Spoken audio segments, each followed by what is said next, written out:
How's it going, y'all? We're recording this time, so yeah, it's me, KnTElixar, joined by the gang as always. One day I'll remember that I gotta sit like a little bit over here. It's your boy Tom, pre-recorded but still very digitally online.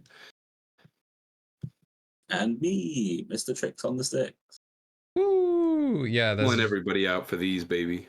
Yeah, it's just the three of us this time. Marcio has life stuff, and by that I mean he's moving. The gang is coalescing into a walkable distance. The testing games will go crazy. And Very true. We'll still play on Drazzle or something because we're lazy. Nobody wants to set up the printer and print the proxies for EX7 either way. Yeah. That's the real challenge.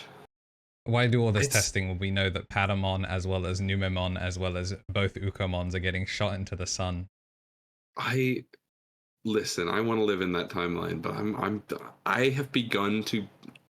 October is far enough away that I think it could happen by October. Because by October we'll have BT19 out over in Japan, and so like all of the cards that they will have there will line up with what we'll have from Special Release 2.0 or whatever. So like maybe there'll be some parity there. That'd be cool. I was thinking they might wait till 2.5. I feel like they're just like if the game, as long as the game makes it to unification, people are gonna hold on. So we don't need to fix the game until. Oh, buddy, they need to fix the game. They do fix the game. It's actually so awful. I don't know. I mean, we don't have to go through all of the results. If you guys have seen the previous pre-recorded episode, thanks for watching. Appreciate y'all. But you heard us talk a little bit about like maybe Purple Hybrid being the deck of like kind of on the come up right now. It's kind of it's kind of the only deck left on the come up. Everything else is sort of eroded away. It's actually really sad. I haven't seen a set kind of die like so. Liberator was funny because it came out in Japan and it was like the archetypes were well liked. Like it was like Shoto and Arisa as like characters are like popular because Liberator is popular, and then Muskets is like everybody's 15th favorite deck or whatever. But they didn't really like land as like, whoa, these are busted archetypes. 18 was like, whoa, these are busted archetypes, and they all have died. Nobody's playing anything if it doesn't have 8 Ukomons in it at an event. Yeah. Except if you're like crazy and are sick with it on the bugs. I guess it's because you really do need consistency in pieces, and best of one, it's a hell of a format. Yeah, we'd never have a format like that in the UK, would we? No, absolutely not. They would never bring that to the West, famously. Marcio has never steered anyone wrong during a mem gauge of the room. No, sir. We've not had a live episode since that announcement yet, which is so funny, because at some point somebody in a chat is going to flame Marcio for cursing all of us. Yeah. It's funny as well because he cursed us, and only some people saw it because it was obviously a podcast episode, and I hadn't turned the game show episode live, so there wasn't even people to go back from it. That was like I had to like, I swear we spoke about this, and then put that evil out into the world. It's very funny. It will be funnier when that episode comes out and people are like, Best of One is already confirmed for regionals wave 3. Yeah. Well, we don't know if it's every regional as far as I'm at least under my understanding, there are some like some of it is instructions from Bandai and some of it is that the TOs were already running stuff like that. I think already running side event plus best of one. Yeah, I know that there's some in the West, like in the US, have started to talk about it because I think I've heard it like being mentioned on other Digimon podcasts. It's like, okay, so it's not just us that are getting cooked by it. We just happen to be first of a format again. Although we're not the first of the format. That's why it's so strange. The Play TCG event being held at Bandai Games Fest is best of 3, and that's I believe the first event of the block. It's September 14th.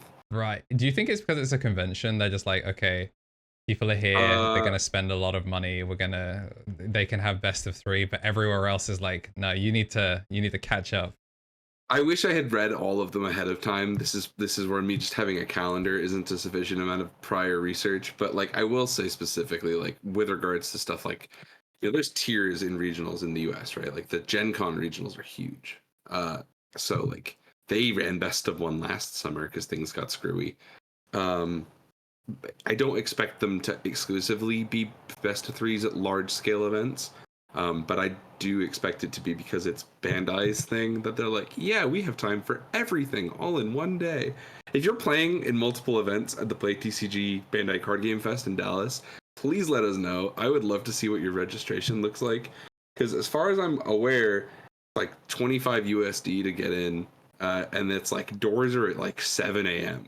because it's an early day. Everything is like rolling quick.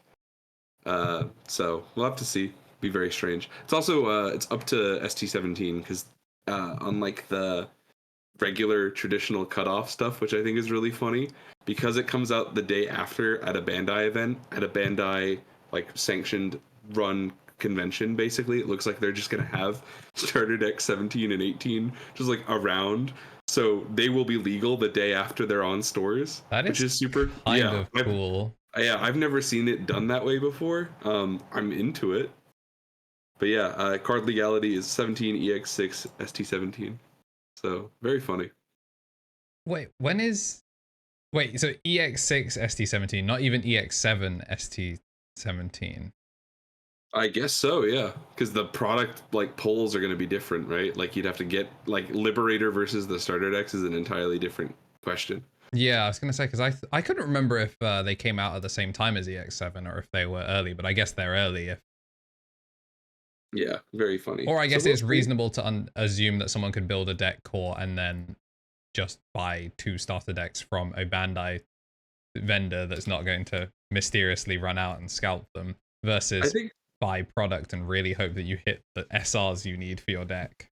Yeah, I think it's also interesting because it's like you can only apply to specific events in brackets when you go to a card fest. So it's like, you know, if you're going to play in, they categorize it as like a main event plus like subsecondary offsite things. So like, you know, the new sample decks they've announced are part and parcel with that. Those are different things. So if you've got a conflict, you can't sign up for both of those things. So I have to see how they do it. I don't know if the starter deck stuff is going to be there on the day or not.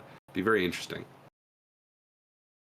I'm here for it though. I mean, it's my personal vote is I'm glad that's not my regional, because I wouldn't want to have to hope I pull, or that they haven't sold, like, you know.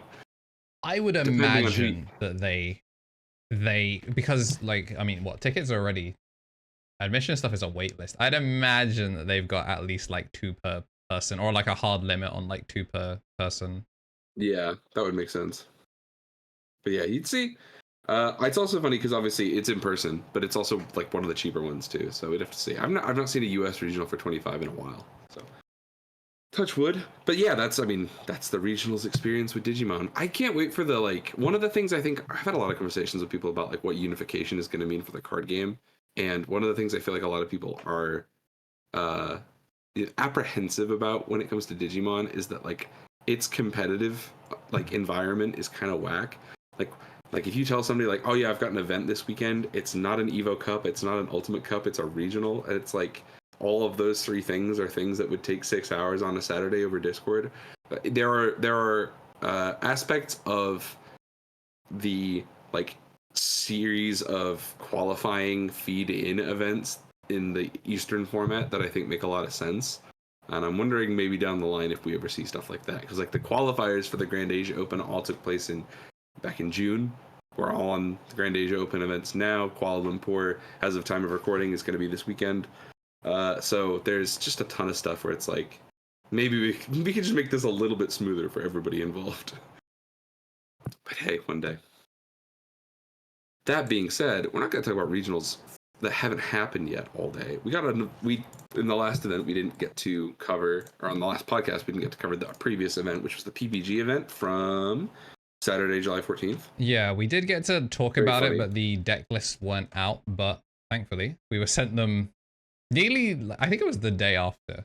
Yeah, hilarious. It helps when one of our listeners also competed in the event and top 8'd.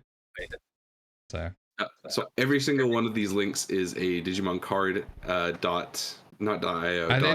link.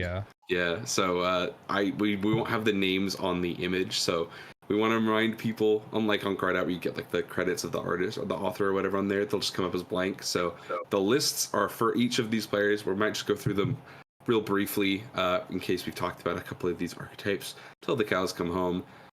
But there's obviously a couple on here that everyone's going to be really excited to see. Also randomly in pairs. Yeah. Should we start with 7 Great Demon Lords, boys? It's a wacky one. Have you seen these, Tom? No, this is the first time I'm seeing them. So 7 Great Demon Lords, as of yet, had, well, up until this point, I believe, had not successfully won a regional here in the West. And there's a certain card in this deck that is unique to this list in all of its other topping variants. And I think it's really funny and inflammatory for me to say that King Drazzle, optimal 5th egg to win a regional, and must play Drazzle. Yeah. That would be a really great clip that we could do something with. But in actuality, there's probably something to be said for the fact that the other, what's it called? The other, like, actual toolbox suite in here is, there's Raremons again. We've seen him a couple times, but gosh, he is obnoxious. Well, and they'll be cheaper soon. Yeah, at least he's getting reprinted. Yeah. So we can go through this nice and quick. There's a lot of standard stuff in here. Obviously, the Drazzle 5th egg Mega Zoo thing has been something we've talked about on this show previously. Oh, it's heinous. Like, some people were commenting as, like, it was nice to see that we had some footage of Drazzle 1st egg actually showing up. Because obviously everyone talks about it. But in the gameplay channels, it just, by sheer variance, the camera games just don't have it. So it's like, it's a problem. Every time that they don't disappear, I'm just like, what is going on? I remember the first time we started discussing it with some of the local testing group here. There was like an initial wave of purple players who had hit us up and been like, hey, I don't know what's going on. Like, have we got, like, can you show us any info about this? Like, why are people playing this card? And I was able to provide footage from Brunei, and that was the only footage I could find on the internet of a full run game. And even that was, like, not a particularly fantastic, I mean, like, great footage, great option to have that resource available on the internet. But it was like a Megazoo versus Setcon matchup. So, like, let me tell you how that one went. It wasn't, like, it was not the most enlightening experience you're ever gonna learn. But yeah, if you aren't familiar, the Drazzle hatching first is situationally an upside. It just means that you get 4 copies of the Gate of Deadly Sins inheritable, and every turn your Demon Lords don't all toaster bathtub themselves. So very powerful stuff within the context of a long drawn-out game. But it does also mean you have no purple source if your board gets cleared, so that's a challenge. And 3 copies of Ascent of the 7 Great Demon Lords all die, and all your evolutions are all kind of useless. So it is a sharp double-edged sword, but sometimes it can win you a game. Yeah. And then obviously it is another name if you hatch it not first. So funny stuff. It's a weird one. Like, Balfi, when he was testing it, he didn't like it because it turned off like half of his deck. But this one seems to like have kind of scaled back on the like X antibody stuff.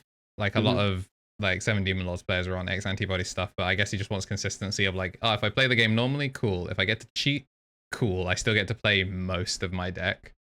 I still think Drazzle System on Blanc or Drazzle Lucamon turn 1 is probably best opening play. Yeah, Drazzle Lucamon is disturbed. Like, if it pops off, you win the game. I do think there are some of the things that are in this list that are distinct, irrespective of the Drazzle, are the decisions on like what Demon Lords to emphasize. Like you said, there's a lot less X antibody stuff. There's way more Leviamons. Usually you see like 3 total. There's a 3rd copy of Leviamon EX5 in here. And there's no Rivals Barrages. They've instead opted for Deathslingers, which I think is extraordinarily based. I just want to really highlight the breakpoints on some of the discounts you can get. Obviously, discounting them down to, 3 intervals of a 4-cost reduction is a 12-cost Digimon to slam. So if you slam a Creepymon, you go +1 memory if you milled a Deathslinger. And then you could extend off that. So it's very gnarly. And also, the card is a 4-cost spot removal for a floodgate should you be missing your poor Coupamon. Yeah, when you've got 4 Beelzemon, 4 Creepymon, you will be milling. Yeah. But dope choices. I'm really excited to see it finally take it. So congratulations to Miguel Valenzuela for the dub. Yeah, one thing to note is the Levias are the best cards if you flip Drazzle. Because God, yeah. Like the EX6 one just being like, oh, you play to the board, hand over 3 sources, is really, really annoying when it's for more than one turn. Yeah, and if they don't die, the 2 checkers are 2 checkers. Like they get to swing again. People have. It's only been a couple months since we all stopped seeing Leviamon at every event, but he still exists and is really obnoxious. Yeah, if you take anything from seeing this, it's that you should be picking up your floodgates, pick up your Psychmons. They will be at whatever event you personally are going to. You will see a Psychmon, and then also get your Lucamons. They're already like 20 euros here in like the larger European Digimon space. Card markets supply on them's a little lower. And if you thought it was annoying to pick up your Demon Lords now, wait till Lucamon gets his own deck. Psychmon needs to be the King of New York alt as well. That's true. When will they officially support it? That's what we should do for our next event. Trophy cards.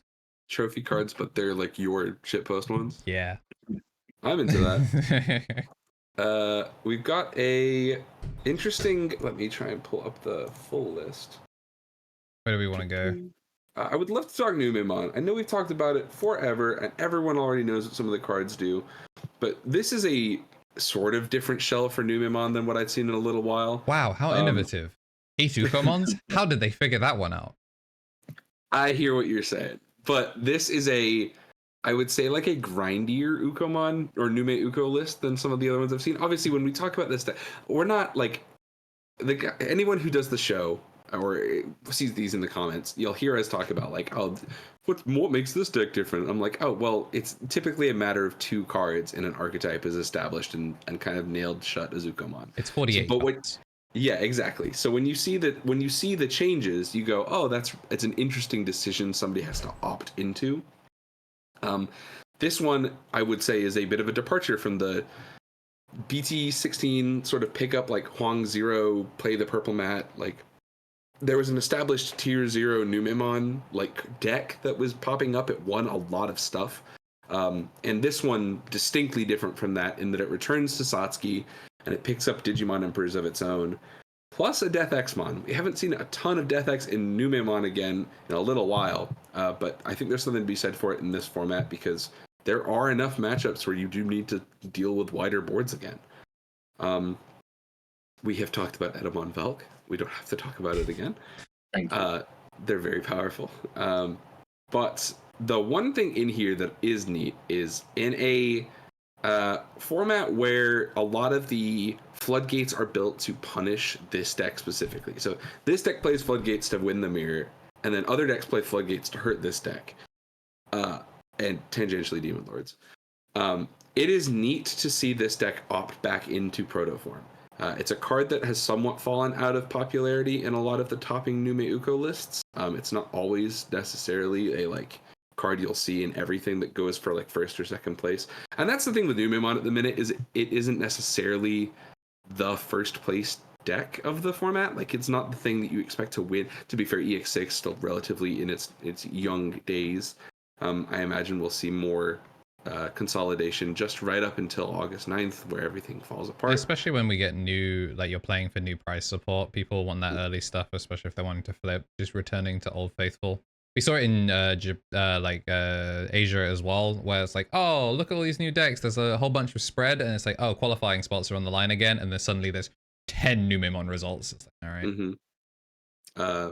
But yeah, so have to see how that goes. This is interesting because when we had seen Protoform in the past, you had on occasion seen it with Rapid X and stuff like that. Nothing like that to be seen here today. Just why would you pick a yellow level 6 if it wasn't Venusmon or Valk? And that's kind of where we're at. I would like to posit a question for this, because we can only talk about Numemon so many times, and as this is a somewhat rare opportunity where only one of them converted into the top 8 here at the PPG event, I would like to, on camera, collect our stances on, is there a, what's the plus minus here, fellas? Are they choice restricted? Does one of them get hit? And if one of them gets hit, which one is it? We talked about this slightly before recording, that if you've kept up with a lot of the Eastern scene, there's just no way that if you look at results, you can possibly, in good faith, be the perfect way to fix the format is to ban Monzemon X. It won't work. It can be a stupid card, But if you do that, we go to Tier 0 Blue Hybrid, because Ancient Garu just plays 8 Ukomons and does the exact same thing. So, where's the line? And what do we do going forward? I've got an inflammatory take if you guys want someone to loosen up your potentially caustic opinions. I don't think the Tom needs any prelude for flaming Numemon. Give him what you came here to do, King.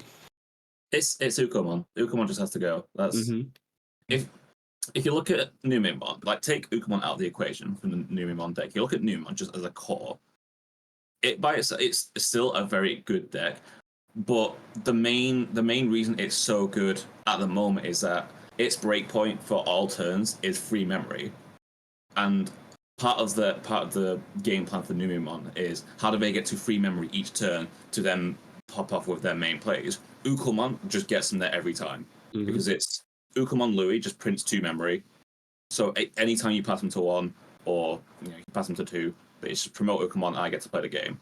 If you take Ukomon away, even like the search one, because the search one also is problematic because it obviously Numemon needs cards, right? So promoting hatching an egg and then adding cards to your hand is just going to increase the problem as well. But take away the Ukomon, what does Numemon have that lets them print memory to then let them play the game? Satsuki's 1, but you can counter Satsuki by just not interacting until you're ready to interact and take them off the board.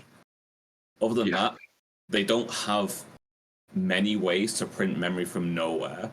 So I think if they didn't hit Nume X or Monzai X, they'd have to hit Ukomon.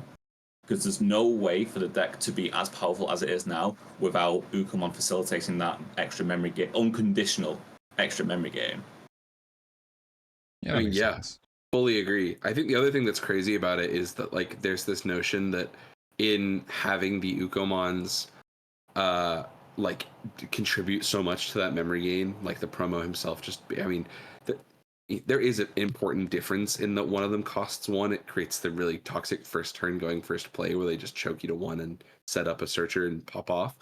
But also the frustrating thing is that they essentially do the 2 halves of the intended memory boost that they've just announced support for this deck with. Like, why would I ever, like, sincerely, there is no scenario I would ever pick up a Sepia memory boost if my deck has 8 Ukomons.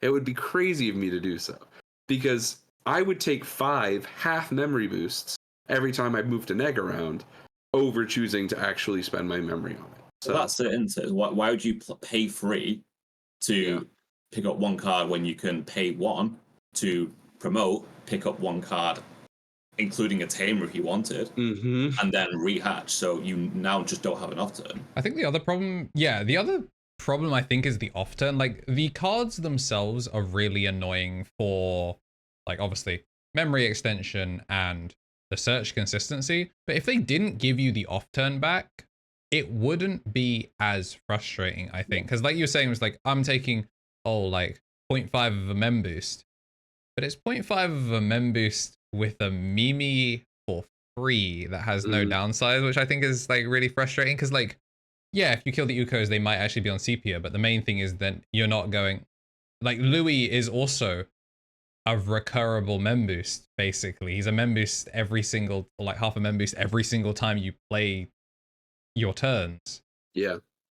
And even if you're not abusing the rehatch, it's still, you just need what, like 4 turns and you've mem boosted off of a Louis, and that's assuming that you don't find more of them. Yeah, I mean, shades of Cool Boy. Yeah. The other thing I think that is distinct about the Ukomon problem is in its ability to facilitate, like, we're going to have a very lopsided version of EX7 when it arrives here in the West without scrambles and not some of the promos. And with that comes a shift in, like, hybrid viability. Like, hybrid, I anticipate, we talked about it a second ago, where, like, a lot of BT18 isn't really hitting. It's like, there is some Susanomon silliness, like, some people are messing around with it. Lucamon, it has some experimentation, but a lot of it hasn't left, like, mid-sized events. It's not seeing a ton of conversion at any of the Asia Opens. Again, I would love to be so wrong, and tomorrow in Kuala Lumpur somebody might pop off. But until the Malaysian champion is playing Lusamon, I have no other stance to take other than the fact that that BT18 is not hitting. But here in the West, we won't have scrambles. And so the double dip is that the hybrid decks stand to get better. The Ukomons already don't care about needing scrambles because you're not playing the color of rookies that your scrambles would have facilitated anyway. Like when blue hybrid goes like Kendo Garurumon into Lobomon BT17, Lobomon BT17 turns into the actual ancient and pops off and does his full line. They were never scrambling anything back because when it dies, it spits out a tamer anyway and is essentially its own scramble. So there's just a layer of like the dwindling layers of like interaction, I think, are where the cards really start to shine. It's like when other decks won't have choices, and Ukomon players will. That's where it gets like it's become increasingly stupid. And they used to be a genuine trade-off. Is like I remember Numemon being purple base versus black base back in 15. And it was like, oh, if you're on purple eggs, you can't rebuild. It's like the hybrids just don't care. They're just going to play a tamer card while you ruin mode them. They're not bothered. They're still getting on board. Yeah, they'll just turn into a beast spirit if they need to push out and play the game. Like, guess I'll have to give up on my my human spirit anyway. Woo! Or just like the crazy one is the 2-color 5s that all just warp. So you go over the tamer and you never were once in risk of the threshold. Yeah. But that's, I don't think that's my personal opinion is that those cards should be broken as hell because it's cool that the 5s and hybrids are cool because some colors don't have their own. Like, if you're a Koji guy, it's cool that Beowulfmon is cool because like he's his own thing and it's like a cool moment from the TV show and everyone likes it when the lore. But also it's like, well, we maybe should have more things that beat Ruin Mode. So I'm not necessarily against that. I'm just against the idea that not every color has it equally. So that's one hiccup that'll come with Ukomon. Well, making the hybrids dual color certainly does fix that problem. Yeah, sure does. It's like small turn into Venusmon. It's like, man, Zoe really got the short end of the stick with the Jet Sylphie. Anyway, she's now one of the best colors in the game. Yeah, Jet Sylphimon, by the way, is absolutely bananas. That card is incredible. It just like the thing with the ancient, with Emperor Greymon, it's where it hasn't, it itself is not converting in the same way that just playing ancient good stuff is. But Emperor is a very real deck, and if you're not aware of like the changes that came with having a Takuya that does end of turn attack with your hybrid, that's crazy. It basically means that they all have the blitz, so you were never at risk of missing your attack anyway. Very good card. But I think that there's something to be said for the fact that the consistency of like what decks are going to be given what tools over the next couple months, and if things maybe get announced that might shake up a format in EX7, we'll see. Right now, our release calendar looks pretty nailed down, and it's already pretty dense because, like you said, unification is coming.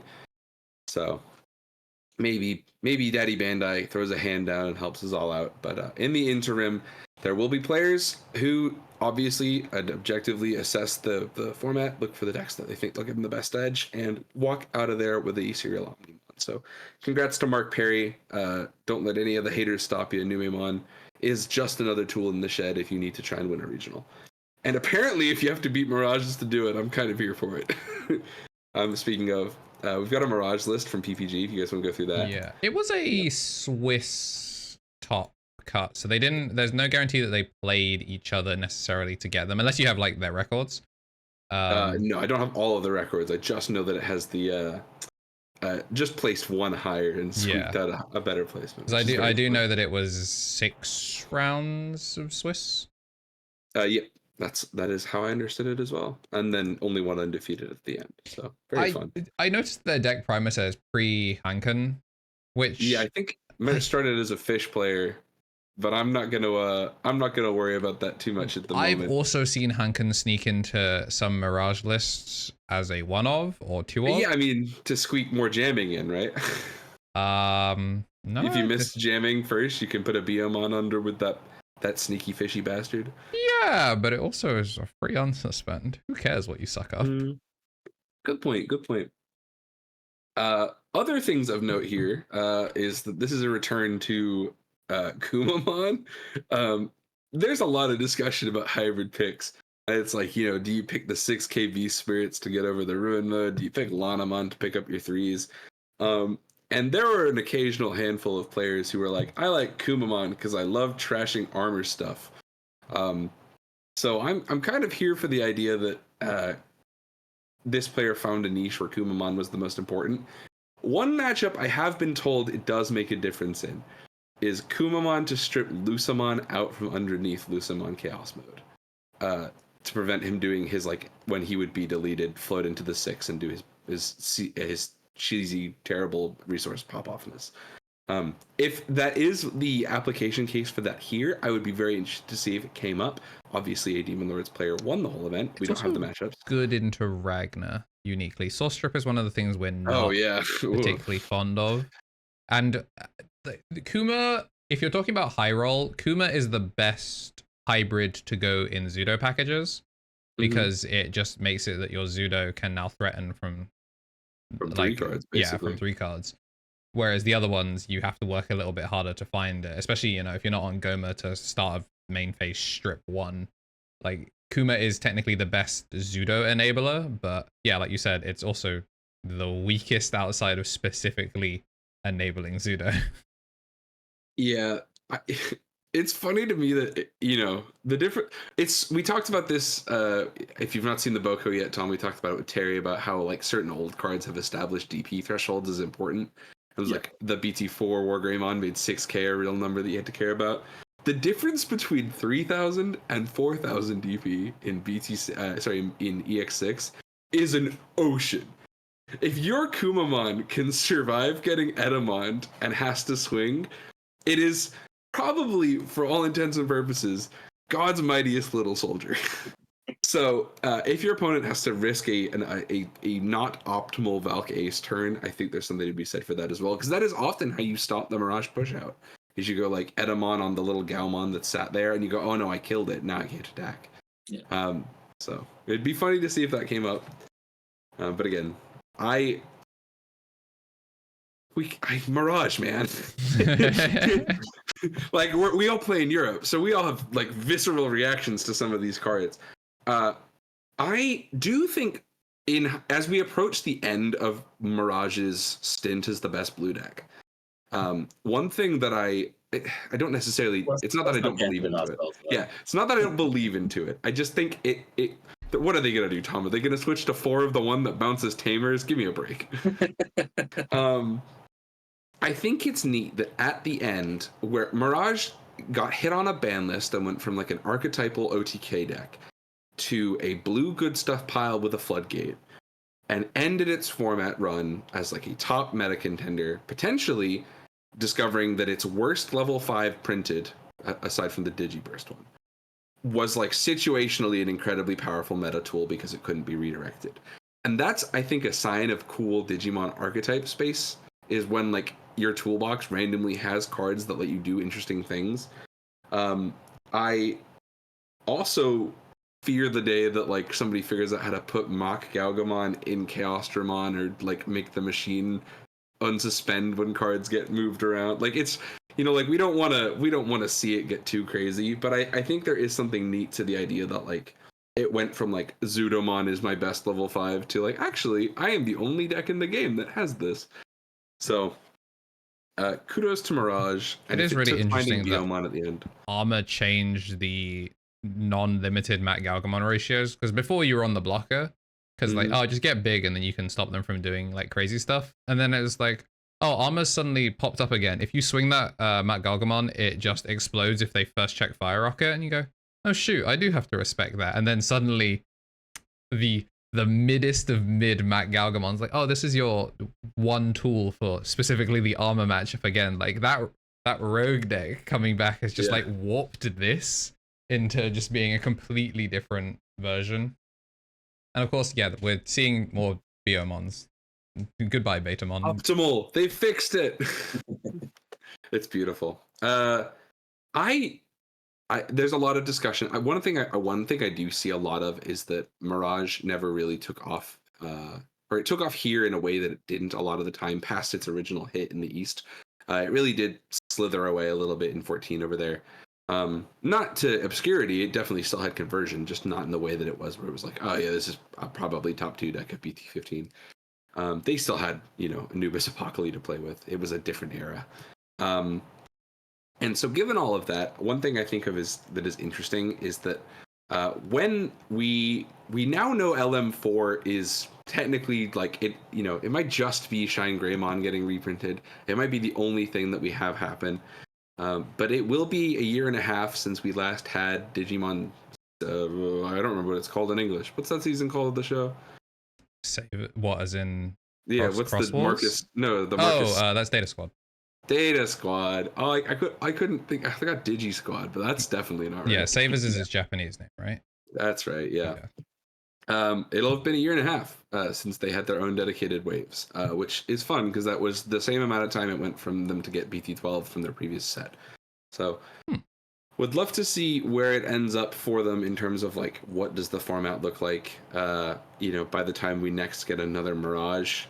If we get another burst mode, I have been deep on my hill that the Infinite Unsuspend OTK7 is probably not the greatest card to exist in the game, but I have friends who own the blue shiny ones, so I don't really want to put anything down early. I think if you're getting OTK'd, you shouldn't be able to play Control. It's another problem that Nume has, is like, man, you swarm the shit out of the board, and now you can play Control and slow the game down. I think you should be forced to do one or the other. If I'm going to get OTK'd by the dog, if you haven't killed me yet, I should not be going, damn, bro. Seven memory lost if I draw a card. Unlucky. Like, we should not be having to do that. It's like, you know what? I'll low pass because I had to evolve in the back and they go, okay, OTK? It's like one or the other. Don't have both. Get rid of BT11 Mirage or get rid of Burst Mode. One of the two. I love the idea of a 7 memory tax Mirage because you were holding 35 and now 36 cards in your hand. Yeah, I push up my Lunamon, gain 2 memory and lose. Die. Yeah, just die instantly. You as a human being finally die. But yeah, congrats to Steven Gonzalez for the top with Mirage, to many more successes. So we have to go over one deck on here before we can talk about the fun stuff, because here on the show we have historically been dog haters. But as I understand it, this is Fenrir's highest placement of the format. Fenrir Lugomon taking 4th place with Eddie Meza piloting the deck. It's not Fraud Watch anymore if it top 4s the event. We do eventually have to give it something. I do want to talk about a couple things in this list. This is like, other than 2 black-purple level 6s that a lot of people eventually came around to, this is like God's platonic VT16 Fenrir list, right? Like, it's like, what do I change from 15 going into 16? Well, I'll play my new level 5. Oh, well, I'll play the purple-red Dino Beamon instead of Chimeramon. Oh, they give me Sethmon as a dark animal? That, like, it's just like, this is like a marketing experiment for Bandai.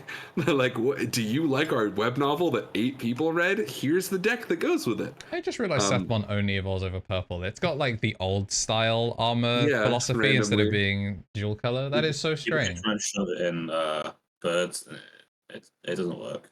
I do know a lot of people. Obviously, the other deck that sees some intermittent use with Sethmon is Virus Imperial, because it's a necessary evil to pop your own virus modes and do some stupid stuff with them. Virus fighter mode, excuse me. But it probably being mono purple, I would imagine, is to hamstring Wormmons that are mono green specifically. So that makes sense. Just as a thought. But yeah, I mean, not a lot to say in terms of the specific ratios or building options here. Castle of the 9 wolves of the 9 towns of the people on the moon. Not quite as funny as the 11th Bureau paragraph, but still quite a good name for a Digimon option card. This card has somewhat, you'll see a lot of lists where people sort of divvy up their, like, am I on? Mistmem Boost has almost entirely fallen out of favor from a lot of the converting lists, but you'll see a lot more of like purple boost plus purple training, and it just sort of is the way Mirage does it. So it's interesting to see the archetypal search one pick up some value here. I think that makes a big difference. So if people aren't familiar, I don't think we ever actually covered it as an interaction here on the show. The Dino Beamon is like crazy. It almost feels like it was made more for this deck than it was for actual Virus Imperial. Dino Beamon's when digivolving effect, obviously it has fantastic goodness in it by being blessed with partition for purple and red level 5s.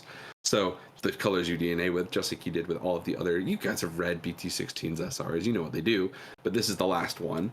And in this deck, it also has Raid. And when it DNAs, you can spit out a body and give one of your Digimon Rush. If it has Rush, it then must attack. So it spits out free types. This is significant because the Sethmon is a free type. The level 5 or lower Dino Beamon duplicates that you have in your trash are free types. But in Peak Bandai, to make sure everybody went to go see O2 the beginning, so is Ukomon. So this deck has abilities to revive its own Ukomons and convert spare Tyrannomons into DNA materials. It has ways to extend its lethal now with obviously DNA Digimon having inherent rush plus giving something else rush off the respawn. This card can kind of on average be attributed to 2 extra points of damage when you can squeeze it into a Fenrir lethal turn. And it is notable because if you do that, it's one of the better ways to spawn bodies that are big enough to get over Ruin Mode shrinks. So if you do manage to produce, it's tough in this because like the only 4 in your archetype that is big enough to be over a base Ruin Mode shrink is the mono purple Lugar. So if you have to do that, then obviously you're kind of screwed because it's not a dual color Digimon to cheese with. But it means that you can conceptually get over some DP minus effects and like lingering floodgate stuff just so that you can produce the swing for lethal because you can then revive a Digimon of 8k and go with that. So very cool. I think Fenrir in a lot of its forms is, you know, it's a bit of a meme, but we've hated on Fenrir here on the show for a while because it's the little purple engine that can't. And if you are a Fenrir player, every dog has its day. And your day is August 10th. And I think you should just hang in there a little bit longer until they give you yellow and green cards. That works for a lot of decks, I hear. But yeah, congratulations to Eddie Meza. Well played. Good job. You want to talk about Ragnarlord now, Andrew? Yes, sir. All right. There's 2 lists in here. One from acquaintance of the channel. Yeah, so we'll go over the higher placing one real quick. This was Hung Lee's one. He said his like local scene has a lot of Nume representation, so the Crimson Blaze is a tech for that. Which is super interesting. Laplace Demon is something that you're going to see in this list and in Jill's list, where sometimes they put you to 1. And yeah, sure, you're going to get your taunt back off the egg. But sometimes you really do want to make more than 1 turn action. And Laplace does cost half the cost of a Reiji. So sometimes you will just drop the Laplace and then be able to do something else that you needed to do without having to commit 2 memory to it. So Laplace at 2 is really cool here. The 2 Digimon Emperors, again, just shuts down Nume, keeps them in hell. And Promo Zubamon, the son Al-Gaib. We saw the future. This card's crazy. Jill's on 3 of them because he's going full search. And again, as long as you have 1 stack of protection, the ability to taunt, then everything else is fair game. So we're on the Zubamon because it, again, is a 1 cost like fix for what you need. If you load it under one of the level 4s, the Zubamon, then you get to draw immediately after you ring the top of the deck, which is pretty cool. He's only on the 1 place. We were testing MDA and testing a bunch of other things. This has been like an ongoing project, but this was his original list that he sent me a while back, and this is the list that he took to PPG because he hadn't had time to make the changes, and clearly the changes weren't necessary because the work goes in. BT3 Ragnar is a house. Sometimes you cannot just wait for them to DNA, and you should just hit them for 3 checks and then do it again, and then they really do have to try and engage with you. He's not on the option card, which is interesting. I was going to ask you about that because it's the difference. I mean, to me, and a scrub who can't play this deck properly, obviously ignoring Crimson Blaze ratios to adjust to playing 14 versus 12 level 3s. The big one that jumps out to me is it's like double Laplace plus 4 of Blast DNA Digimon seems like a pretty gnarly thing to trap lots of decks with. But do you ever like how many of your matchups in an event, like where do you look where you're like, oh my god, if I don't Blast DNA, I'm going to lose this matchup? Like, what are you looking out for? 7 Demon Lords. 7 Demon Lords by Lilith giving you an effect rather than actively trying to delete you. Just skirts all of your protection. This deck is really struggles into blast. It struggles into blast decks in general because our protection is opponent's turn only. So that does make aggro kind of awkward for some matchups. Source Strip is really annoying, but also specifically being given effects that are inconvenient is something that the deck struggles with. Neither of them like the option because a lot of the time memory is really, really tight. Unless you're managing to like commit 2 or 3 stacks to board that have something under them to like save for another turn, you very rarely are getting to do more than 2 actions, which is why something like Laplace only costing 1 is really helpful because you can just immediately cast it and then make your 1 game action that you were going to make. Sure, you're passing them a little bit more, but if you're turn skipping them because I'm not raising, I'm getting cooked, then you know the 1 goes further, which is why it's a one of. I think Jill says every time he sees it, he plays it and wins a game, and I'd imagine the same is here where you've got 2 of them. Going 4 obviously is leaning fully into it, whereas a 3-2 split allows you to play a bit more proactive. Sitting on a black body and just being the wall. Reboot is a hell of a thing. Like the old black identity. It's so good. Like swinging and going, it's fine. Like that was the hung up that I always had the problem with. It's like, oh, well, I swing with Duranda because I hit them for 3 checks. But you can just chip 1, chip 1, chip 1. Like you're going to be rebooted at the end of the turn. So might as well, if they block it, your Juramon is burning 1. I was having a Jura that never hit security, but burned 3 of them. I just, you blocked me. Okay, unsuspend. So yeah, it's not normal. The place actually is probably better than the option card. The extra protection is nice, but you should be cycling your Raigis correctly. And if you have your Breeways set up, you obviously are having to evolve into the old one, or you're blasting with it. So as long as you get the Breeways where you want them to be, then you're chilling. You don't actually need the other option card. So I love to see it do well. I'll put it that way. Yeah, we put it on that thing and people were like, Gatekeeper, I don't think it's real. I'm like, bet. I think it's tight because one of the comments I always think about is, and no shade to anyone who does look at this stuff, but we have on occasion produced extraordinarily long ranty tier list content. We've done a couple of them. And I think it's interesting that we get a lot of comments. It's like, oh, well, they're just making it for what you're, because, you know, sometimes we call the tiers like what you'll see it at locals or whatever.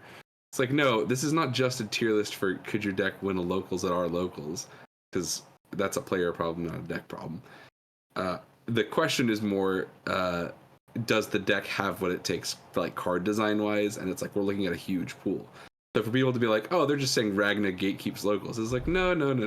Ragna gatekeeps Mirage Galgamon. Yeah, I mean, the only reason we didn't get to show off Ragna before is because Joe got 17th at the last regional on like that infinitesimally small percentage on tiebreaker. Opponents, baby. Yeah, so it's like it would have gatekept. I mean, it was the gatekeeper. It's like you must place better than me to get your top. And it's like, yeah, fair enough. By definition, it has exceeded our expectations at this point. Speaking of exceed though, but like I do before we like hop back to things, I want to give shout out to Tyrant is doing way more than we thought it would. Like that is a gatekeeper deck that is a big wall that has like done surprisingly well for it being kind of like the most vocally like, yeah, you'll win a local, but it just can't perform at a regional. It's got another top 8. Yeah, Tyrant's a funny one. We can go over the list in a lot of ways now and kind of take it apart. I mean, you know, anybody that has a bug guy has probably seen this before. But I want to highlight a couple of cards. So, like Andrew said, Tyrant was this deck. It's like, you know, it wins best of 1. You play an 8-man local, and it has a disproportionately high representation on Digimon CG Guide. That is all true. that none of that, like the fact that that is a skewed data set does not change the fact that the deck was somewhat downplayed. Both things can be true at the same time. What is really funny here is that the way our format shook out, where it became like a rat race to create a more and more obnoxious Digimon, just fully stopped mattering when the bug players realized that they had like a 2-speed game plan. So sometimes the bug decks are on Lotmons for Alliance to push out damage. Other times they're on like just Grand Kuwagamon Ace to produce more security checks. And then in a very dark, twisted corner of the internet, people realized that Hercules Kabuterimon was the best way you could hurt a Demon Lord player's feelings. Because every turn you suspend their guy and every turn you remove it from play. So there's a lot of funny in bugs. It's kind of a I think it's a good case study in Digimon design of like how do you give a color that has done one thing for so long a new identity and a new kind of coat of paint. So a lot of love in bugs. I'll put it that way. We do Tom. I think he's the internet. I'm still here. Okay, cool. Camera dying. That's fine. I actually did want to, like, we mentioned Lotmon for Alliance. I think when we were walking home, we were talking about Alliance might have topped somewhere, but like, Tom, I want to know, like, what are your thoughts on Alliance in the current meta, like, compared to everything else? Yeah, is it the second best green deck, or is everybody wrong about bugs? We're on the 6th best green deck at the moment. I'm kind of at odds with Alliance players at the moment. With I don't know whether you guys have like problems with your decks where your problems will be like, man, what's our ratios going to be for like this card? We got this really good card, we got this really good card. Do we run 4? Do we run 3? Yeah. My current battle is: do we run the best card in the deck, or do we just completely omit it because we can play without it? I've got players dropping Susie and Double Typhoon, and I don't get it. It won 1 local, and then all of a sudden it's like, man, these cards are bad. Actually, I don't need to run these cards. So that's where I'm currently at in terms of where it is placed in the meta. I don't know because I'm at odds with all those of the other players. I think it's so wild that somebody can look at the things Double Typhoon does. Like Double Typhoon is. Like, some people are like, oh, it's like a better mem boost. Like, there are levels to Double Typhoon where you're like, oh, it's like the most, when the card got released in English, it was like a couple weeks before they finished revealing EX7, I believe. Yep. And we had the first secret rare option card, and I was like, it's all right. It's no Double Typhoon. So yeah, I mean, sometimes the bug players play it just a lot more. So imagine my surprise when the alliance players are like, maybe. Crazy. To give you a proper answer. Sorry. To give you like a proper answer in terms of where I think it will do in the meta, I think it's got legs. I'm gonna play at this the case tournament next weekend, which if you're in the UK, you should go to. It's very cool. How many signs are we up to at the moment? We are currently sitting at. You know what? Did we get another one? That'd be really cool. That would be really cool. Especially because we're not live, so it's not like someone can go, whoa, I want interaction. I'm going to sign up. You should sign up. But we are sitting at... It said 31 a second ago. But we're down to 30. But yeah, so maybe someone that was going to make it couldn't make it. But yeah, we're down to our final 10 applicants. I do not know who dropped. They did say 31 at one point, because I did take the screenshot of 30, and then someone else... It was me. What's interesting as well is like there's no Saf, no Johnny, so like that takes 2 very, very dangerous people out of the run. So this could be a really good time. The MCR DCG, the bingo list has in of itself become a lot safer for you. We put you and Marcio behind a camera. We put Tom on Alliance because we finally convinced him to put the Jessmon Swiss Army knife away. For now. Well, for now. We'll see how it goes. Yeah. It'll be the day before and go, guys, Jessmon kind of works against Demon Lords, right? You're gonna go to Geek Retreat and you'll be like, guys, the 50's unplayable. We're back on Jessmon. Yes. If I can get my way, I'm gonna try and I'll be convincing Faye to play Bugs because I think she'd go on a run for sure. I think we just finished talking about how we think it's a very slept on archetype. Bugs personally to me, like, kind of quietly a deck of the format. It is maybe like I love Ragna. I personally, given a choice to only play one of those 2 decks forever, would play Ragna because they printed Durandamon for me. But God, those bugs are good. they're so good, man. I just need to see someone on Grandis once. Yeah, I think about Grandis. I think about like why Bug Blitz is crazy. The egg is the best card in their deck, and I don't remember how many times that happens. But like, you know, it's banana. Like, there's only one other egg that I think like could have ever been that singularly deck warping, and it's now on the ban list. I don't think they should put Modimon on the ban list. Yeah, and also you could argue Fenry. Like, that deck actually just is a shell of its. Well, yeah. They drop it. They drop it for the new one though. So that's the problem. Yeah. The thing with Fenrir is it's like, to do its like no memory climb, it needs it, but they get Cracker Fang after a while, so they don't care about their no memory climb. Yeah. They do it with 4 or 5 memory now. What a card that AG is. The Motimon that he wants per turn is. Yeah, that's the thing. Like, I'm glad that Seekers is done, because I think they have learned a very real lesson about Mind Link and how they and Season 4 of the Digimon anime cannot exist in the same ecosystem. They can't even, like, they tried it with Tamers with inheritable effects. Like, guys, that did nothing. Like, that just stops me searching Shoto Kazuma. Well done. Which does matter, I'll give you that. If Green Hybrid existed, I'd be trying that. If the next case tournament, we ban Mosh. Can we just like, sod it, we're on custom rules anyway. No mother Shoto. I'm tired. I saw it for the Grand Asia Open for 3 rounds in a row. I was like, well, at least it's not Imperial. And then I saw 3 Mother D Reapers with little blocker tokens on them. Like, actually. It's so funny that you've got on this, because a lot of the folks I've been keeping up with, there's like the discussion. We've talked about Slicks. Slicks is amazing. We don't gotta gas the guy up anymore. But like, consecutive top 2s at Asia Opens is crazy. Winning one on Nume Uko is nuts. And everyone's like, you know what? Maybe Shoto Mother D Reaper is a necessary evil. And I'm like, whoa, what a format shift that we're like, actually, we'll give her a pass. What about you? I need it for Davis so badly. What about you don't have a super degenerate strategy to counter the most degenerate deck in the game? What if you just killed both? Yeah, it is a good point. And Digimon is saved. Choice restrictions are tight. Maybe we'll get more.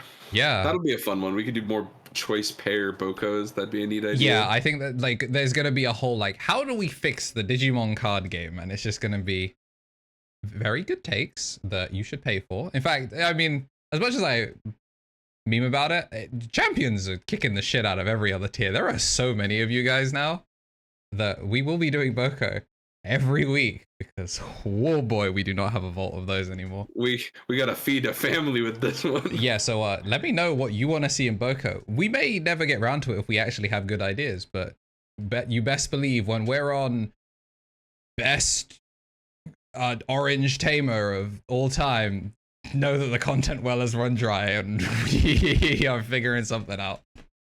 That would be fun. What would other colors look like? Yeah. I would shitpost relentlessly for orange. We would have to have Jamie back on and see if he even remembers. He's like, I don't get why I'm on for this. It's like, no. But yeah, that'll be a banger. But Bugs is cool too. Another banger. You like to see a format well-rounded.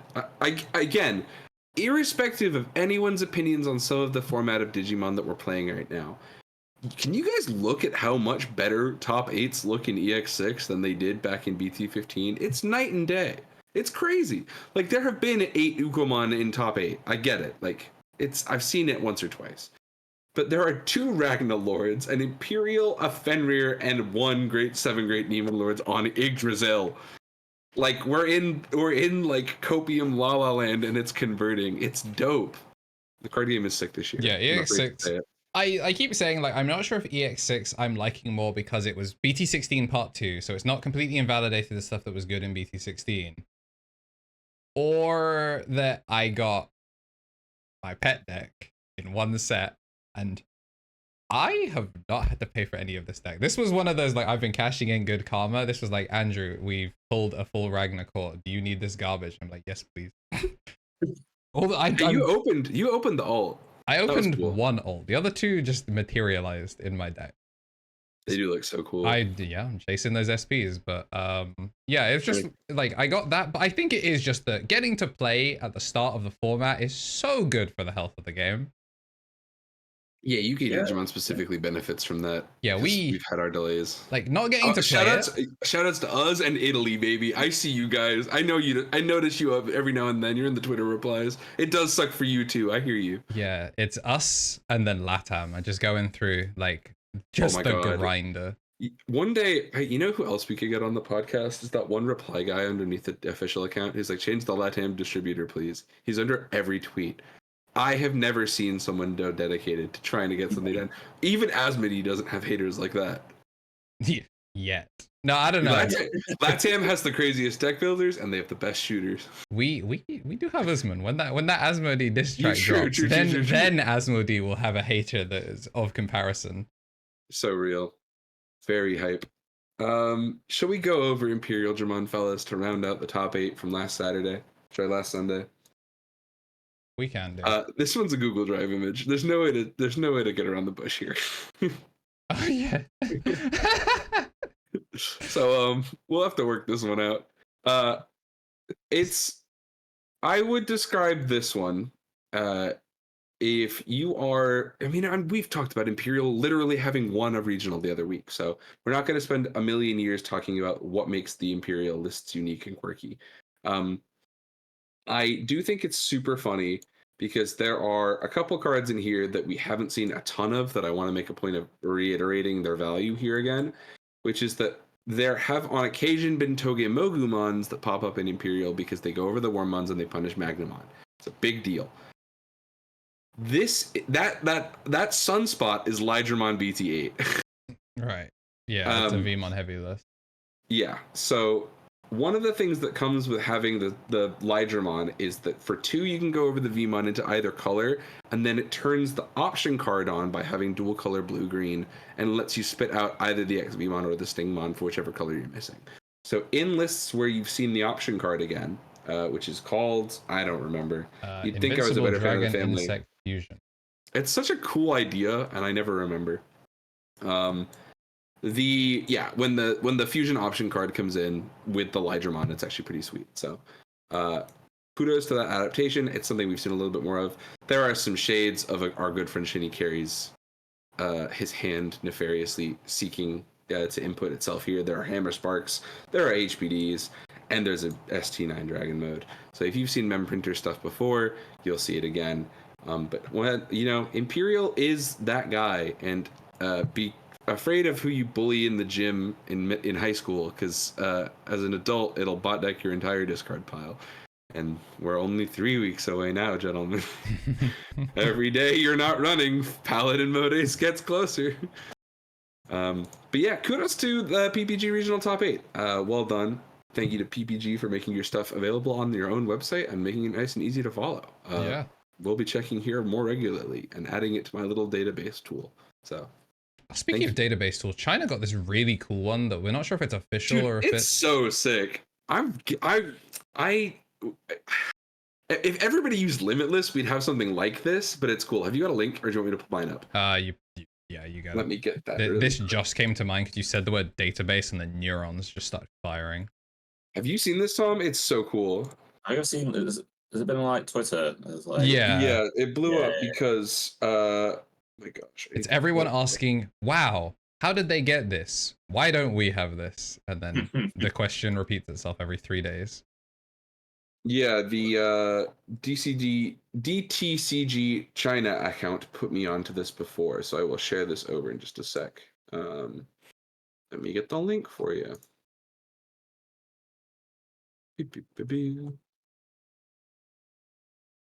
Oh, whilst you're doing that, I can also show off for more come to the case 20 stuff.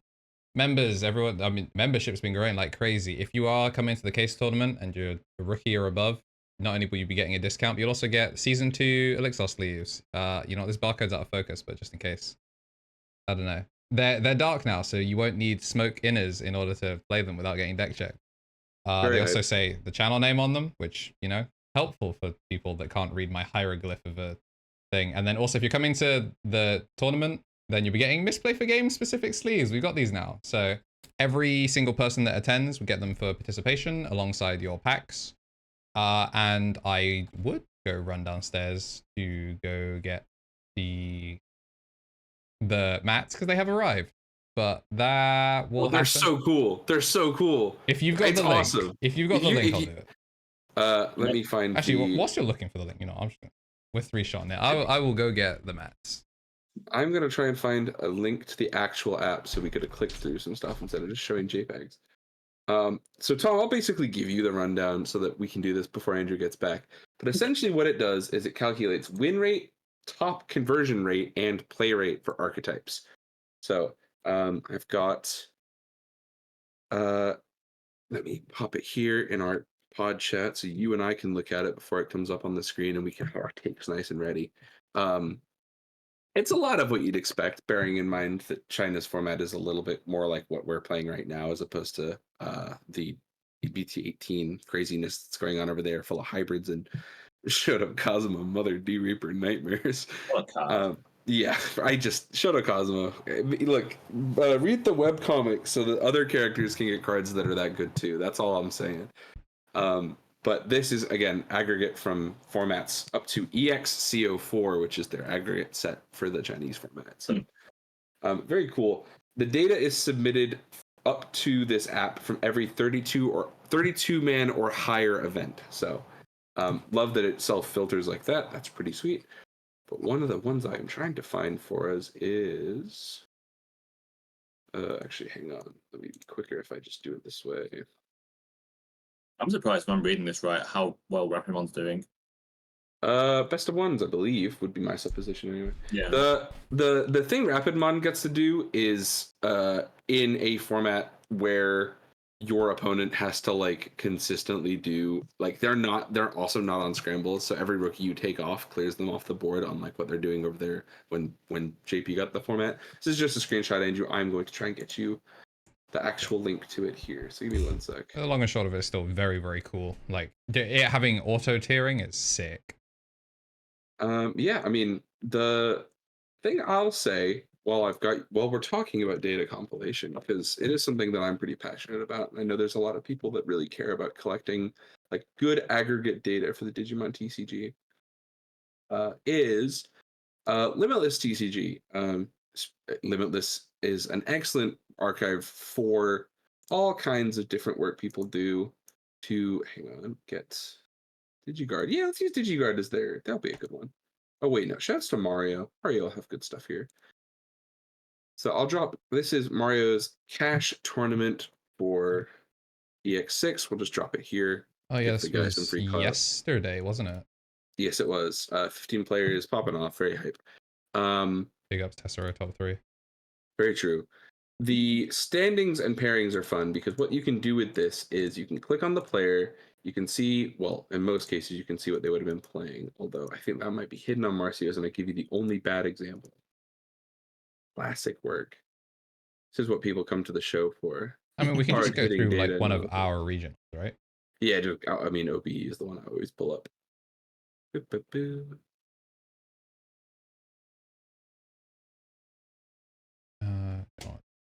Well, not history. Yeah, we'll go through UKG. So what, like standings, and then. Yep, and then you can see deck over on the corner. So if you click on deck there on the right. Yeah. Yeah, and you can actually click on Leviamon as an archetype. It'll pull up its stats. So this is in bracket of this format of this event. This is where it was at. And then you can find more like actually elevated stats for it. So like depending on the window that you're looking at, it can help you get your data put together, and you can see your matchups most importantly. So one thing I always think it's really helpful, DigiCord usually does a really good job with this. Let me see if I can find that. I've got an old DigiCord on. They might be a good one to do as well. Anyone that'll have the metagame stuff will help too. Here we go. I've just got Liverpool regionals open. Do we want to use those? Oh yeah, can do. Or this is the. Oh no, you've got it here. This is Salford regionals. Perfect. This is Liverpool. This is Liverpool from May 31st. Am I crazy? No, Birmingham. Sorry. Oh, it's Games Expo. Yeah. I mean, read. So, so let's cover metagame breakdown essentially. So, player proportion, the name of the deck, the proportion percentage-wise, the actual matchup score, and its win rate in aggregate. And these factors together mean that you can click on them. So if we wanted to look at the 9 Deva players and see how they ended up with 4% of the meta share and a 52% win rate, we could see every individual player's performance, and then you can actually see their matchups. So if you click on the matchups tab, it goes over the decks that they all played. This is in a vacuum without the context of their lists, so you should then go through and check who played against what. But this can help inform the matchups that you see with the deck. So you're seeing Black Numemon, what's it called? Yeah, it loses to Shine every time. It's really bad. But who's that? Yeah, who is that? That sneaky so-and-so. But for example, 55% there, 5-3 and 1 into Numemon, for example. So you can kind of like look and see how it all shakes out, and then you can click on the matchups to see who played those. So Limitless is a great data aggregation tool. It obviously struggles somewhat because like different events and things like that can kind of not display the metagame data, which is somewhat of a challenge, but tournament organizers, you can do that. I am now a Limitless TO. I understand how the system works. Please, if you are in the position to do so, consider sharing your data aggregation stuff with metagame. Limitless is an excellent tool, and it's entirely free, and those folks do a great job keeping it available for. It's not just Digimon either. It's One Piece, Pokemon TCG, VGC, and they're amazing for Pokemon. Their infrastructure, like we have like Blue Numemon and stuff like that. They have little icons. Obviously, it's slightly easier when like Pokemon, because like they tend to build around one centralized Pokemon. I guess you could argue the same for Digimon, but like I would love to see little sprites for like deck things, or just, you know, maybe an if clause that if ST17 Ragnar Lordmon is in the list, that you don't call the list Ragnar Lordmon unless there's other Legend Arms cards. Because, man, checking and seeing Dorbic and or Black War Grey, I'm like, or Machine Dramon now, I'm like, yeah, taking my damn cards. But Limitless is a banger, so make sure we can continue to use that and support the scene. I want to go through a couple lists that I have been sent this week. They're not necessarily, because we're deviating a little bit towards the end, obviously Kuala Lumpur this weekend, very excited to watch that. There's a couple other decks that I feel like would be a fun thing to go over, just while we move towards the end of EX6 and what BT17 might bring us in terms of like new archetype representation. And then also, I have a fun one for Andrew, because it's a very different take on Ragnarlord that I had yet to see myself. But it did all right. So 31-man event here in Japan. Shouts to Tamers Cup Okinawa. The Tamers Cup's this one out there. It's a good series. Obviously, Tamer Battle events kind of get some flack, but if your event is smaller than 32 players, who are you to talk otherwise? This is Ragnarlord. It's black base, so that's interesting. Obviously, Kakinmon is a hell of a card. Yep. But I say it's black base because of Kakinmon and not because of any other cards left in this archetype, because this deck is playing 2 BT1 Taikimiyas. Yeah, this is still black base. Like, look at the Yeah. the Digivolve 2 on this stack is... Yeah, double teal. Sorry, there's 3 teal Ludo from BT3 and 2 Raiji Ludo from BT3. So the double D Digivolve stuff is so funny.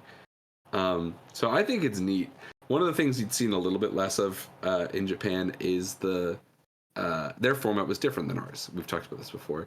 And one of the things that really kind of meant that this deck didn't see a ton of its wins was like more people just played like Floodgate stuff in other archetypes. And if it doesn't happen, you can see some absolutely heinous stuff manifest. So I went and saw this before. I want to say it was like episode 12 of the pod. We covered a ST16 Taikimiya as like an engine for Ragnarlord, because you could use that plus your raid, you can use that plus your taunts. A lot of very silly stuff to do. But I love an offensive slant. And then if you're playing Crimson Blazes, this person was like, I don't care about Numemon and Ukomon. I will simply not have to worry about it. I will Crimson Blaze, second card in security every time. Yeah, it's pretty cool. And I love that for them. But this is an interesting one because there are a lot fewer like BT3 Ragna-centric lists than I've seen in a little while. And the idea of a 3, potentially 4 check abomination that doesn't trigger option cards produces chemicals in my brain that I'll probably only produce again when I die. Or they give you your 3rd Crimson Modes. If the third one, yeah, I bet it will. They're up on Card Market now, by the way. If you guys haven't checked, I have a Google alert for Card Market making those pages now, just to see. So you can check out BT17's promos up there. Let's see. Is there any other stuff I had to specifically save? Have we gone over the Evolution Cup? Yeah, we talked about some of it. It's the new trophy cards were announced. Cool. Got some Zafagamon stuff. They do look cool.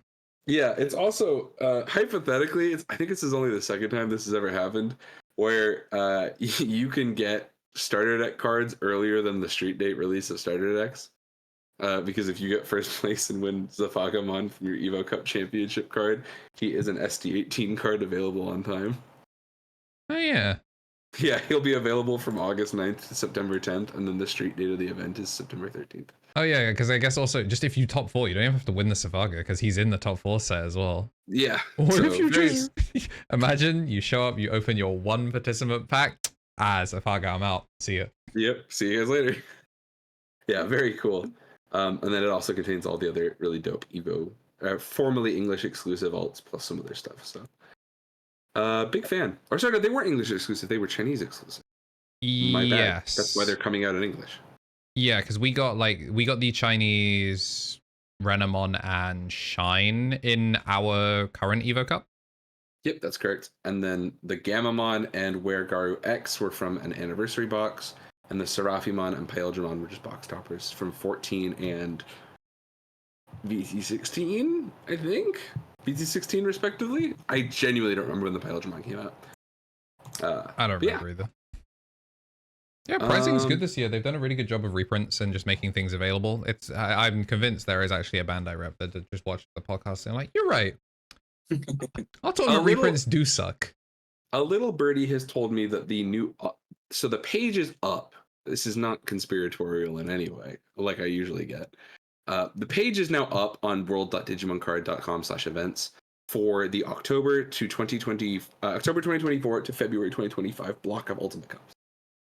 The last time they did that, they then announced the Red Hybrid Alts. It happened within I think it was a 2-week window. So you said October to February, right? Yeah, October to February. It only has 2 listings for events, and the actual prizing stuff isn't out. We just know we know what it is. We know which cards. It's Koromon, BT12, Agumon 13, Geo 13, Rise 13, Shine 12, Susanomon getting his now bordered version of the previous trophy card, and then Shine Greymon Burst Mode alt for the champion. We've known about those. We knew what the listings were, but when the event page goes up, and is now dated with new events, typically within the next 2 weeks we've seen the cards. So expect very imminently to see your dope Marcus Bling very soon. So also Judge Pack 6 is coming out again. So Judge Pack 6 is like just Digimon Seekers, which is really cool actually. I love the idea that Metropolitan Police Department gets a even funnier foil version. His name is Code Cracker Fact. They realized. Yeah. They're like, we can't call him that. It's like, yeah, it is pretty good. I like that these are the first versions of the some of the BT17 cards that we've seen. They haven't even officially been revealed on the Twitter. Yeah, to be fair, I clicked this. I didn't realize that. I think when the page first went up, this button didn't work. But... Oh yeah, none of this stuff has all been added like within very recent moments. So it's hype news, and if you're a Shine guy, I think you'll have some good stuff like that. So you guys can take another free meal ticket up to your next top cup when what's it called, 3v3 event, when that what's called Smeaton and Meet and take another event with Marcus Hybrid, right? Yes, sir. Bro, he does it different. Every time I get to see it, it's gnarly. So that would be very cool.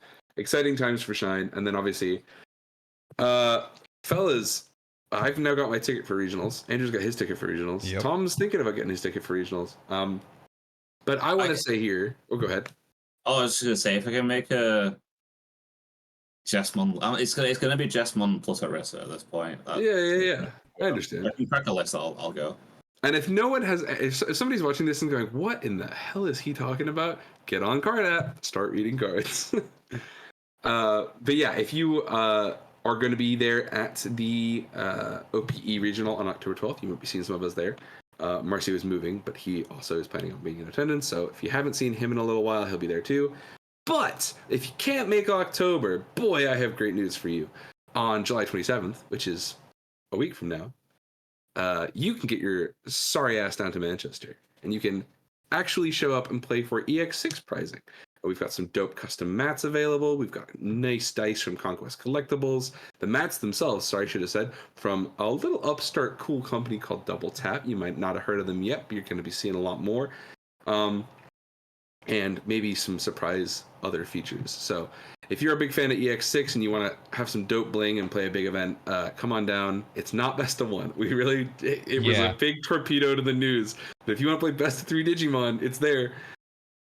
For the third time, I write, come to the case tournament.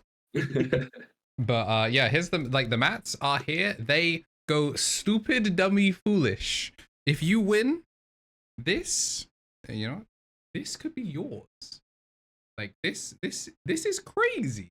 Like this mat goes foolish. This one's for the winner. You'll have seen, I don't think it's come out at the time of recording. I don't think any videos with the mats have come out yet. I don't think so. But yeah, they're gonna be flashbanging in the next couple of videos. No, your YouTube short. They would have been featured in a YouTube short. Yes, the eagle-eyed will know that it came out in a YouTube short. But yeah, Saf just pulled up with all of them, so a bunch of the friendly matches and tournament footage will feature mats.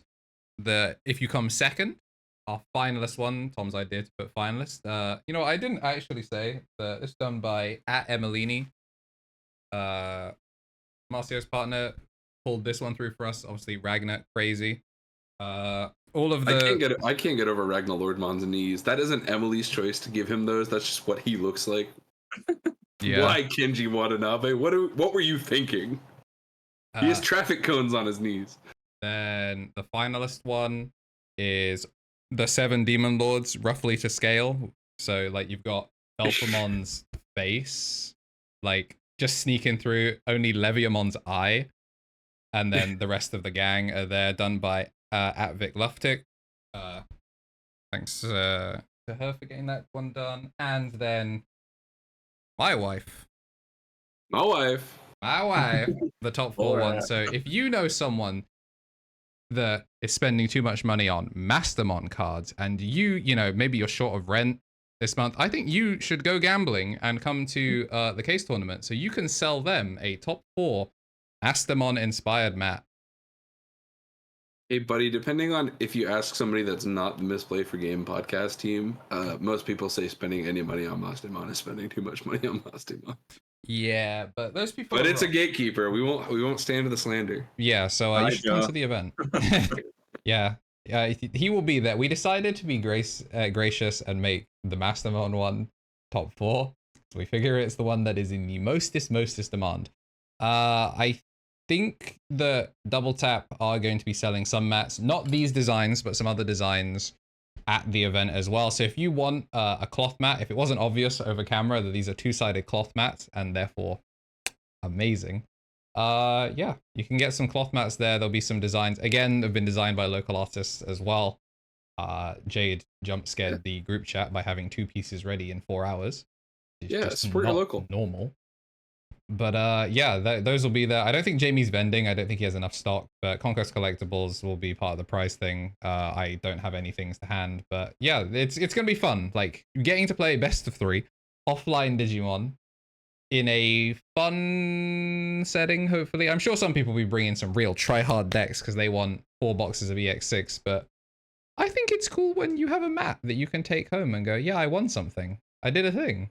Not just the product that I opened and sold on Card Market. To be clear, we welcome you also coming to bring your hard-earned £25 to win 4 cases, because we want to see somebody have put something down in the UK.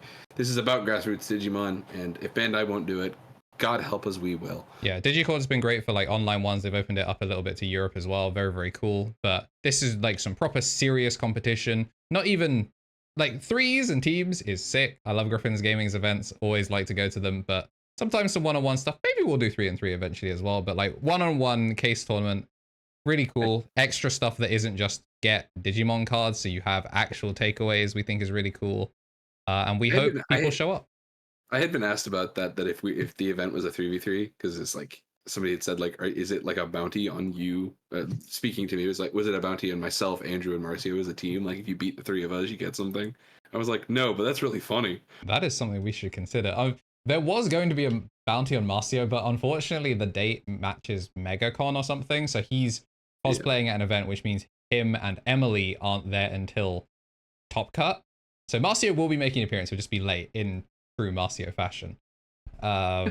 So no bounties on any of us this time, but if you missed Lethal or Living, for the 200 or so of you that actually watch the show relatively consistently, yeah, Lethal or Living will be there live. So if you want to watch that live, the whole event's going to be streamed. You'll be able to play at home. But if you want to move to one side of the room, there might be a raffle. I don't know. Terry gave me some premium Bandai products, so maybe there'll be stuff that you don't have to spend more money on. Who knows? But yeah, please come to the event. If you've signed up, please show up to the event, because it'll be really annoying if you don't. Yeah, we will figure out digital transaction stuff up front. None of us had the means to get a Stripe account ready right now, especially with the last minute cancellation of the previous venue.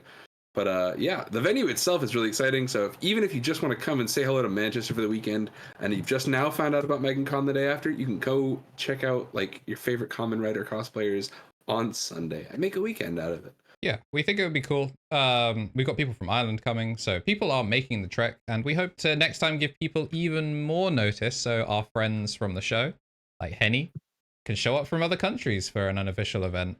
And also just to give people more time. We learned a lot from this, and we'll do it better next time. But I mean, if you live in England and there are people from not England coming to the event, you have no excuses unless you work retail. That's the deepest excuse of them all. Fellas, I think that about wraps up the data breakdown. Obviously, in light of this being pre-recorded, we're saving things for the live event. So if you want to come watch the live shows, you'll see what's going on. But we might have some new game shows kind of coming up soon. But for the minute, I think that wraps up kind of what I've got for our data archive and cool results. Yeah, I guess the one last thing whilst we're on the topic of the thing, big shout outs to East. He's a homie, obviously big guy for all sorts of data, like everyone, like if you're here, you probably already watched East anyway, but he's been the homie. We're gonna be saying big shout outs to him on the day and getting a nice little camp with him, but he's talked about being able to use the membership stuff to support the scene, and we have been lucky enough to be a beneficiary of that, so we're not going colossally minus, but there's a negative on the balance sheet, but we're not going crazy minus thanks to East. For now. Appreciate it. For now. For now, when 10 of you guys register on Wednesday, it's gonna go crazy. Yeah, that's when we're cooking. When you have somehow dodged every single ad and just, left to go get a drink as soon as you saw like the sponsor activation and just completely blanked on me yelling from the rooftops, and this is whoa, they've got a tournament next weekend? The weekend after Evo? Thank goodness. If we'd done it during Evo, we would have been so god, could you imagine? The overlap would have been awful. Awful. But yeah, if this is you just finding out, hi, welcome to the channel, I guess. But yeah, we got a tournament. Please show up. Yeah, this one was fun. We've got a bonus content for all of our champions coming up, because there's a lot of you now. 22 members. Good lord. Yeah, it's incredible. There's a lot of people to not let down. Way to go, Mr. YouTubist. Woo. Thanks, Tom, for being on. We appreciate you. He'll be here for the Boca, ideally. So if you guys want to hear more about Tom, have you got any more to plug? Anything you'd like to highlight? Any of your besties on the Digicord side? Not Digicord, Digika. Sorry, too many Digis right here. You guys ever think about how we just keep calling things Digi? Like, it's not convenient. We call it Ka. Yeah, we call it Ka. I don't know. He's funnier. Yeah, anything you want to gas up? Fish. Just play fish. If you're not playing fish, play fish now. Fish are good. You can get the alt. What's this? Shangpangmon. You can get alt Shangpangmons cheaper than regular Shangpangmons on Card Market right now. That's not a joke. That's not a joke. They're £4 versus £5. It's yeah. That's all I really have to say. Hell yeah. All right, awesome. We're going to have a whole lot more to say in the bonus content, but for everyone that tuned into the pre-recorded podcast, we'll be back to live Quite literally technically. There'll be no podcast next weekend for obvious reasons, but instead we'll be doing that thing that's a celebration of the podcast. We're on 21 episodes. 22 for 21 and a half. Gonna be a big one. That would be a banger. All right, but yeah, we still don't have like the podcast is ending scene, so Baba Booey, I guess. Okay, bye. I thought I had it that time. I thought I was gonna finally get my Baba Booey Cooked.